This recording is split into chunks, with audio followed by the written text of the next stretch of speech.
সাম্প্রতিক প্রাকৃতিক দুর্যোগে প্রস্তুতির লক্ষ্যে উপজেলা দুর্যোগ ব্যবস্থাপনা কমিটির সভা অনুষ্ঠিত হয়েছে। আত্রাই উপজেলা প্রশাসনের উদ্যোগে রোববার 7 জুলাই সকালে উপজেলা পরিষদ সম্মেলন কক্ষে উপজেলার বন্যা পরিস্থিতি মোকাবেলার লক্ষ্যে দুর্যোগ ব্যবস্থাপনা কমিটির সভা অনুষ্ঠিত হয়েছে।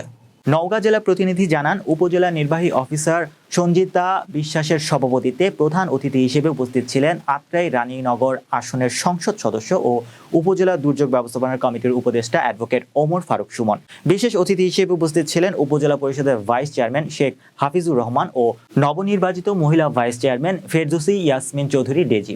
সভায় অন্যান্যের মধ্যে বক্তব্য রাখেন উপজেলা কৃষি অফিসার কৃষিবিদ শ্রী প্রসেনজিৎ তালুকদার, উপজেলা প্রাণী সম্পদ অফিসার ডাক্তার মোহাম্মদ আবু আনাস, উপজেলা সিনিয়র মৎস্য অফিসার পলাশ চন্দ্র দেবনাথ, উপজেলা যুব উন্নয়ন অফিসার মোহাম্মদ নাসির উদ্দিন, উপজেলা মহিলা বিষয়ক officer Mohammad Moazzem Hossain, United press club Atrai Naogaon সভাপতি কামাল উদ্দিন টগর, 4 নং পাচুপুর ইউনিয়ন পরিষদের চেয়ারম্যান সাংবাদিক খবির উদ্দিন, 2 নং ভোপাড়া ইউনিয়ন পরিষদ চেয়ারম্যান নাজিম উদ্দিন মণ্ডল, 8 নং হাটকালুপাড়া ইউপি চেয়ারম্যান মোহাম্মদ আফজাল হোসেন, 6 নং মনিয়ারি ইউনিয়ন পরিষদ চেয়ারম্যান মোহাম্মদ সম্রাট হোসেন, বিশিষ্ট সমাজসেবক আওয়ামী লীগ নেতা শামসুর রহমান সামু, বিশিষ্ট সমাজসেবক সাজিদুর রহমান সেন্টু সহ উপজেলা দুর্যোগ ব্যবস্থাপনা কমিটির সকল সদস্যবৃন্দ উপস্থিত ছিলেন। সবাই সার্বিক বন্যা পরিস্থিতি নিয়ে আলোচনা এবং ক্ষয়ক্ষতি থেকে উত্তরণের জন্য কর্মপরিকল্পনা নির্ধারণ করা হয়। অনুষ্ঠান সঞ্চালনা করেন উপজেলা প্রকল্প বাস্তবায়ন অফিসার পিআইও জিয়া উদ্দিন আহমেদ।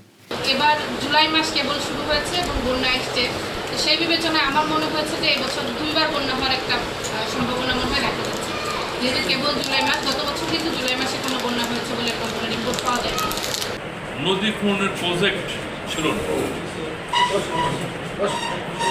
এরশাদ সাহেব ডাকলেন তার পিএসকে, আমাদের নদী খননের প্রজেক্ট আছে।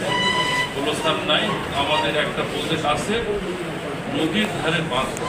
কয়েকটা দপ্তর রয়েছে, প্রত্যেকেই এই দুর্যোগ নিয়ে মাথায় একটা সবার চিন্তা আছে। এখানে প্রাণীকুল এবং উদ্ভিদকুল সবাই ক্ষতিগ্রস্ত হয় যদি কোথাও দুর্যোগ হয়।